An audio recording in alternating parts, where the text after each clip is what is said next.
अय्यूब की बुक, उसका एक अध्याय से 1 से लेकर 5 तक लगातार वचन पढ़ेंगे। क्या लिखा? ऊज देश में अय्यूब नामक एक पुरुष था। वह खरा और सीधा था और परमेश्वर का भय मानता और बुराई से दूर रहता था। उसके 7 बेटे और 3 बेटियां उत्पन्न हुई। उसके 7,000 भेड़ बकरियां, 3,000 ऊंट, 500 जोड़ी बैल और 500 गधियां और बहुत से दास दासियां थी। वरन उसके पास इतनी संपत्ति थी कि पूर्वी देशों के लोगों में वह सबसे बड़ा था। उसके बेटे बारी बारी से एक दूसरे के घर में खाने पीने को जाया करते थे और अपनी तीनों बहनों को अपने संग खाने पीने के लिए बुलवावा भेजते थे, मतलब पार्टी करते थे। जब जब भोज के दिन पूरे हो जाते, तब तब अय्यूब उन्हें बुलाकर पवित्र करता और बड़े भोर को उठकर उनकी गिनती के अनुसार होम बलि चढ़ाता था, क्योंकि अय्यूब सोचता था कदाचित मेरे लड़कों ने पाप करके परमेश्वर को छोड़ दिया हो। इस रीति अय्यूब सदैव किया करता था। आमेन। सुनो, यहां पर टॉपिक क्या है, स्टोरी क्या है, यहां पर विषय क्या है। सबसे पहले ये बात याद रख लो, ये जो बुक है अय्यूब की, ये खुद अय्यूब ने नहीं लिखी। अगर हम इसको इंटरनेट पर, गूगल पर ढूंढ करते हैं कि ये बुक किसने लिखी है, तो कई सारियां साइट्स है, विकिपीडिया ऐसे करके कई साइट्स में आपको विकिपीडिया में मिलेगा कि इस बुक को मोसेस ने, मूसा ने लिखा था। अगर हम ऐसे समयों के हिसाब से देखें तो मूसा तो बहुत पहले था, ये बाद में। लेकिन ये क्लैरिटी नहीं है कि इसको किसने लिखा है, ठीक है। लेकिन लिखा है इसको परमेश्वर के एक मैन ऑफ गॉड ने, परमेश्वर के जन ने, आत्मा के द्वारा, जो अय्यूब के बारे में अच्छे से जानता था। उसके सामने अय्यूब के साथ सब कुछ हुआ, तो उसी ने इस बुक को लिखा, ठीक है। लेकिन डोंट वरी, हमें ये नहीं भी पता कि किसने लिखा है, लेकिन हमारे लिए ये परमेश्वर का वचन है, ये सच्ची बात है, सच्चा काम। ऐसे जो भी अय्यूब के साथ हुआ, ये ऐसा हुआ है, ठीक है। लेकिन यहां पर अगर हम आगे पढ़ते हैं तो ऐसे लिखा है कि परमेश्वर के पुत्र, ऐसे पुत्रों के पुत्र जब परमेश्वर के सामने जाते हैं, मतलब स्वर्गदूत, स्वर्गदूतों को तो वैसे पुत्र कभी नहीं कहा परमेश्वर ने, लेकिन फिर भी ऐसे लिखा है उनके बारे में, ठीक है। स्वर्गदूत जब परमेश्वर के सामने जाते हैं तो लिखा उनके साथ, उनके बीच में शैतान भी वहां पहुंच जाता है परमेश्वर के पास, और परमेश्वर उससे बात करता है, हे शैतान तू कहां से आया? तो वो कहता पृथ्वी से घूम घाम कर आया हूं। तो परमेश्वर ने उससे पूछा, अगर तू पृथ्वी पर घूम घाम रहा था तो मेरे एक दास अय्यूब को देखा? उसने कहा हां मैंने देखा है। तो परमेश्वर ने कहा उसके जैसा खरा, सीधा और मेरा भय मानने वाला और खराई से चलने वाला कोई दूसरा नहीं है। परमेश्वर ने उसकी गवाही दी, तारीफ की। तो शैतान ने उसे कहा नो नो नो नो, वो इसीलिए तुम्हारी तारीफ कर रहा है, इतना आदर करता है, क्योंकि तूने उसको ब्लेस बड़ा किया है, उसको बरकत बड़ी दी है, उस पर इतना तेरा हाथ है बरकत का, इतना आशीष किया है, तो वो तो करेगा।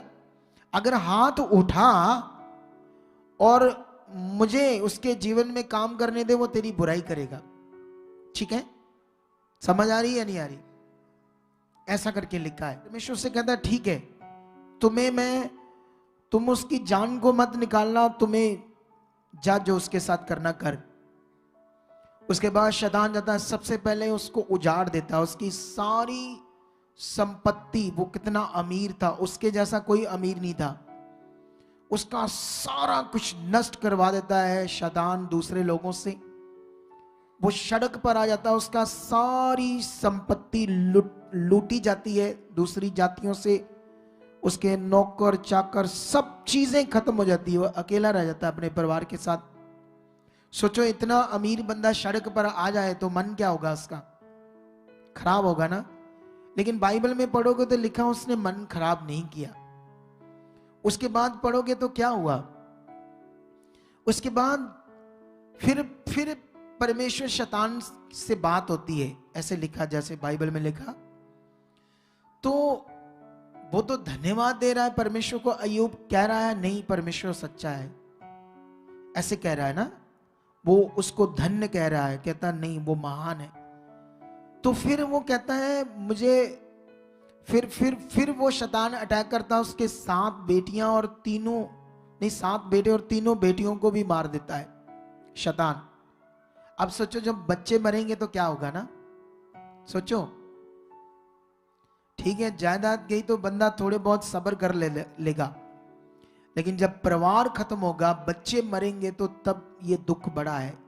इतना बड़ा दुख था कि अय्यूब ने भी अपने कपड़े फाड़ लिए, ऐसे राख पर बैठ गया, रोने लगा। लेकिन उसकी पत्नी आकर बोल रही है तू परमेश्वर की खराई को पकड़कर बैठा है, फटकार और मर जा। फिर भी नहीं वो फटकार रहा, तब भी वो परमेश्वर को महान कह रहा, धन्य कह रहा है, ठीक है।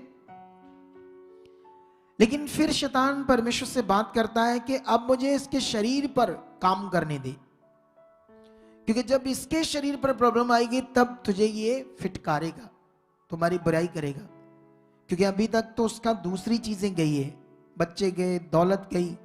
अब जब इसकी बॉडी पर प्रॉब्लम आएगी, फिर ये प्रॉब्लम में आकर तुझे ऐसे फिटकारेगा, तुम्हारी बुराई करेगा।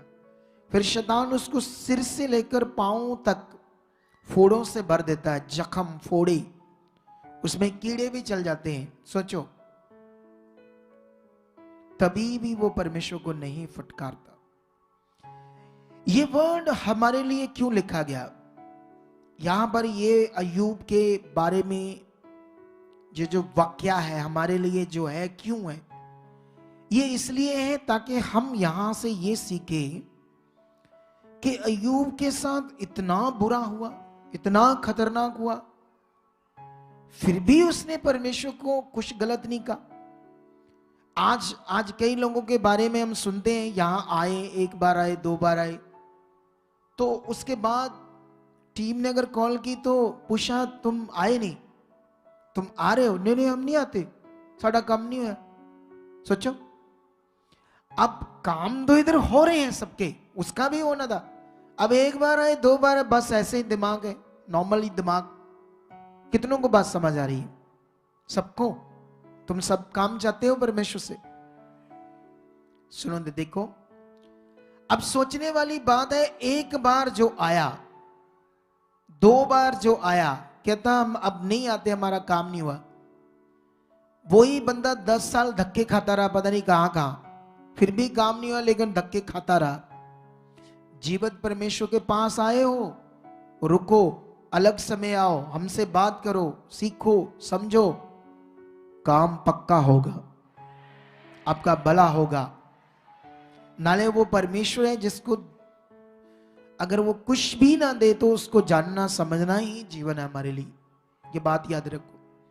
लेकिन ये वाक्या हमारे लिए इसलिए है ताकि यहां से बहुत सारे लोग परमेश्वर पर सच्चा विश्वास करना सीखे, स्ट्रांग वाला विश्वास करना सीखे। कि एक बंदा इतने दुख में, इतनी मुश्किल में, इतने हालात में पड़कर भी परमेश्वर को कंप्लेंट नहीं कर रहा, एक शब्द भी परमेश्वर के प्रति बुरा नहीं बोल रहा। अगर तुम पढ़ोगे, इतने दुख में उसने अपने आप को तो कोसा,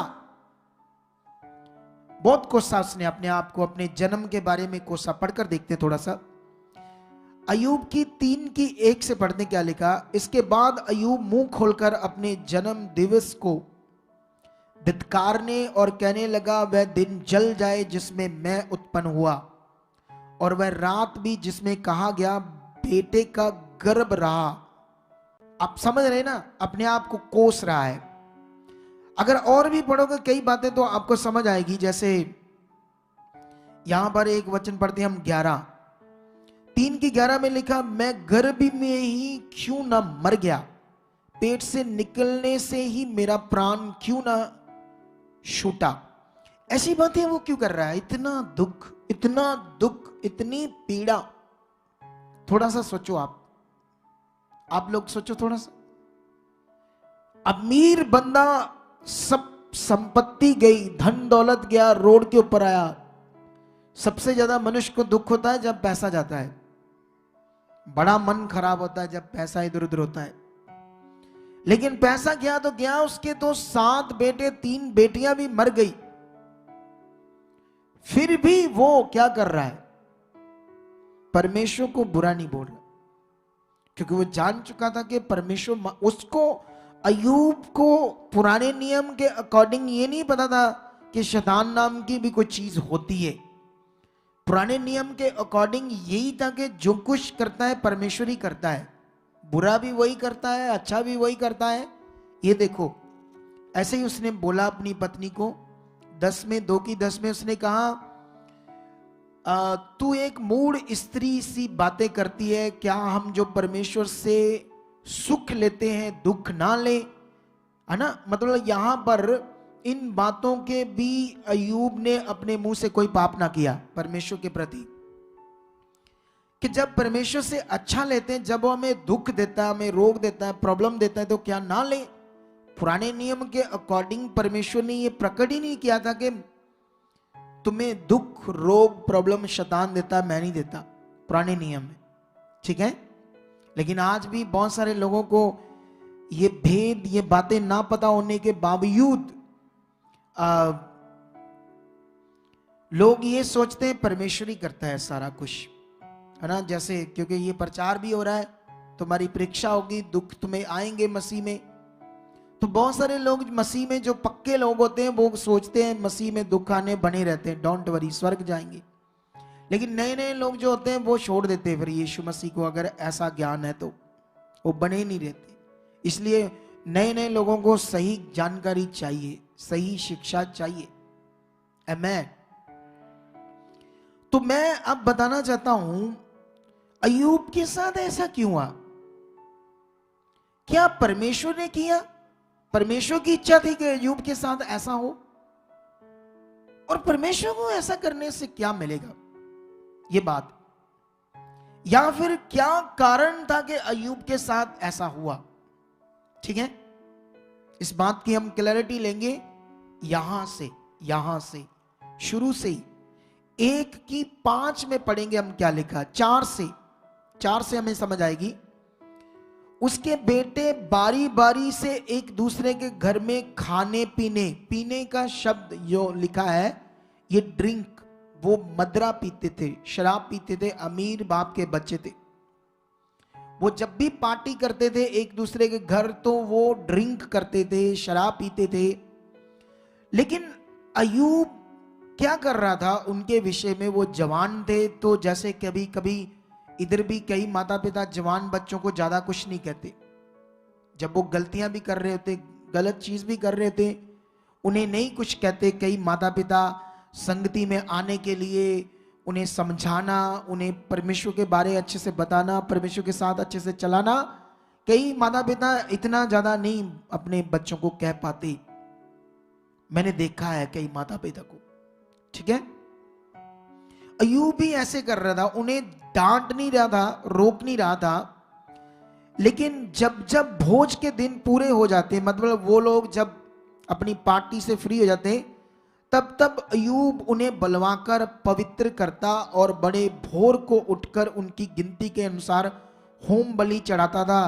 क्योंकि अय्यूब सोचता था कदाचित मेरे लड़कों ने पाप करके परमेश्वर को छोड़ दिया हो। इस रीति से अय्यूब सदैव किया करता था। इंग्लिश में ये जो सदैव शब्द है, ऑल द डेज, हर रोज ऐसे अय्यूब करता था। मतबल गलत विश्वास करता था, मतबल गलत अंगीकार करता था अपने बच्चों के लिए। अब मुझे बताओ, जब कोई गलत विश्वास करेगा अपने बच्चों के लिए, अंगीकार करेगा, डरेगा, चिंता करेगा कि ऐसा मेरे बच्चे गलत करते हैं, पाप करते होंगे, परमेश्वर को छोड़ दिया होगा, तो हालात आएगा या नहीं आएगा? है तुम नेगेटिव रहोगे, हालात आएगा या नहीं आएगा? तो वो क्या था? बच्चों को लेकर नेगेटिव था। और एक आयत में वो क्लैरिटी दे देता है खुद अपने मुंह की। 3:25 में ऐसे लिखा है, क्योंकि जिस डरावनी बात से मैं डरता हूं वही मुझ पर आ पड़ती है, और जिस बात से मैं भय खाता हूं वही मुझ। देखो वो डर रहा था उन बातों से, भय खाता था अपने मन में कि मेरे बच्चों ने ये ना किया वो इस कारण से शैतान को क्या लगा? मौका। क्योंकि जानते हो उस पूरे इलाके में बहुत सारे लोग अय्यूब की जिंदगी को देखकर यहोवा पर विश्वास करते थे कि परमेश्वर यहोवा ने इसे ऊंचा किया है, यहोवा ने इसे ब्लेस किया है, ये महान किया है। तो किसका नाम, किसकी गवाही प्रकट होती है लोगों पर? तो बहुत यहूदी इजरायली यहोवा की तरफ मन रखते थे, और ये शैतान को अच्छा नहीं लगता। शैतान चाहता है परमेश्वर के लोग मरे, तकलीफ में रहे, दुख में रहे, रोगों में रहे, प्रॉब्लम में रहे। वो क्या, सारा संसार ही चाहता है, सारा संसार परमेश्वर का है। शैतान सारे संसार के लिए ऐसा चाहता है। हालेलुया। कितने लोगों को बात समझ आ रही? लेकिन अब मुझे ये बताओ, यहां बात ये है कि परमेश्वर के वचन में लिखा कि शैतान से बातें हो रही है और शैतान को वो अनुमति दे रहा है कि मेरे दास के जीवन में काम कर। एक्चुअली ये फिगुरेटिवली है, फिगुरेटिवली। अब फिगुरेटिवली क्यों उस समय ये वर्ड दिया गया? क्योंकि शैतान को पुराने नियम में आप ढूंढोगे नहीं भी शैतान नाम की कोई चीज है। 5000 सालों के रिकॉर्ड में तुम्हें शैतान के बारे में कुछ ज्यादा परमेश्वर ने बताया ही नहीं कि वो कोई चीज है, क्योंकि परमेश्वर चाहता ही नहीं था कि उसके बारे में कुछ पता चले, क्योंकि अभी तक अनुग्रह नहीं हुआ था, अभी तक परमेश्वर का सच्चा काम पृथ्वी पर प्रकट नहीं हुआ था। हालेलुया। अब कई लोग नहीं मानेंगे, मैं जानता हूं इस बात को नहीं मानेंगे क्रिश्चियनिटी में। वो कहेंगे नहीं ऐसे हम मानेंगे जैसे ये लिखा है। परमेश्वर ने किया, शैतान को अनुमति दी, आज शैतान को कहा इसके जीवन में। ये अजीब है, अजीब उन लोगों के लिए जो ऐसे मानेंगे। इसके लिए मैं प्रूफ दूंगा फिगरेटिवली वचन पढ़ाकर। कई वाले पूरी बाइबल में आपको फिगरेटिवली वचन मिलेंगे, क्योंकि मैंने बाइबल को अच्छे से रीड किया है। लेकिन मैं 2-3 जगह पर जाकर तुम्हें ये अंडरस्टैंडिंग देना चाहता हूं। तो यहां पर यिर्मयाह 2:13 में ऐसे लिखा, क्योंकि मेरी प्रजा ने 2 बुराइयां की है, उन्होंने मुझ बहते जल के सोते को त्याग दिया है और उन्होंने होंद बना लिए, वर्ण ऐसे होंद जो टूट गए और जिनमें जल नहीं रह सकता। अब यहां पर परमेश्वर जो बात कर रहा है ये फिगुरेटिवली है। सबसे पहले परमेश्वर कोई जल का सोता नहीं है। बोलो, परमेश्वर तो एक स्पिरिट है, आत्मा है। परमेश्वर तो एक सुप्रीम पावर है, एक पॉजिटिव एनर्जी है। वो सोता पानी का बहने वाला झरना नहीं है। तो ये ऐसे क्यों परमेश्वर ने कहा कि मुझ बहते जल के सोते को मेरी प्रजा ने 2 बुराइयां की। एक बुराई मुझ बहते जल के सोते को त्याग दिया और दूसरी बुराई अपने लिए होंद बना लिए। होंद मतलब जैसे वो बहन कह रही थी कि गुग्गे को मैं मानती थी, पीर को, वो है होंद, अपने लिए जो बनाया टूटा हुआ होंद जिसमें जल नहीं है। ये वाक्य अलंकार में जो अलग अलग लोगों ने किसी जानवर को अपना ईश्वर मान लिया, किसी पत्थर को ईश्वर मान लिया, किसी मनुष्य को अपना ईश्वर मानकर उसकी पूजा करते, ये दूसरी वाक्य अलंकार में फिगरेटिवली परमेश्वर हमसे बात कर रहा है।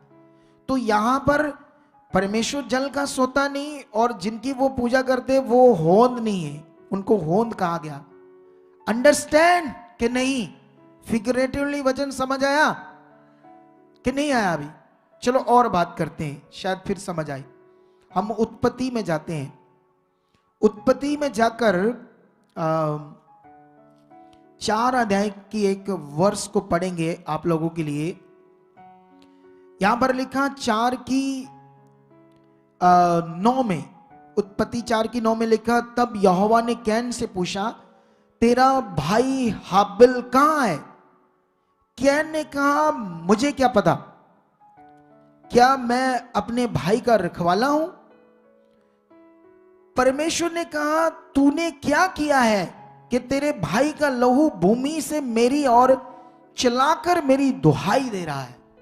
अब मुझे ये बताओ, जब लहू किसी का गिर जाता है कत्ल से, चोट से, क्या वो बोल सकता है लहू है? बोलो।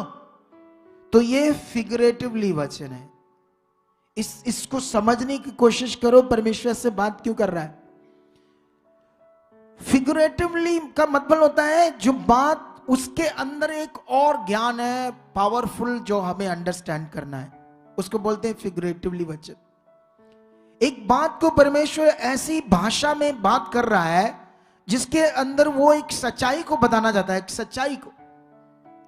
अब परमेश्वर बात करना है कैन से, और बात हो रही है, तूने ये क्या किया, अपने भाई को तूने जो कत्ल कर दिया, उसका लहू पृथ्वी से मेरी ओर चीख कर, चलाकर कह रहा है कि तूने उसे मार दिया। क्या कभी लहू कह सकता है? अगर लहू कहता है तो फिर जितने कत्ल हुए वो लहू उठकर खड़ा होकर सबको बताए, इसने ये मर्डर कर दिया, ये कर दिया, वो कर दिया ना। तो ऐसा नहीं है, ये फिगरेटिवली। अंडरस्टैंड फिगरेटिवली वचन। कैन को परमेश्वर इसलिए बात करना है कि तेरे भाई का खून मुझे बता रहा है, वो मुझसे बात कर रहा है। अब परमेश्वर तो सामने देख सकता है जब उसने मारा, तो ऐसे शब्द क्यों यूज कर रहा है? क्योंकि खून मतलब तूने उसका बहा दिया, इसलिए ऐसे बात हो रही है। अंडरस्टैंड।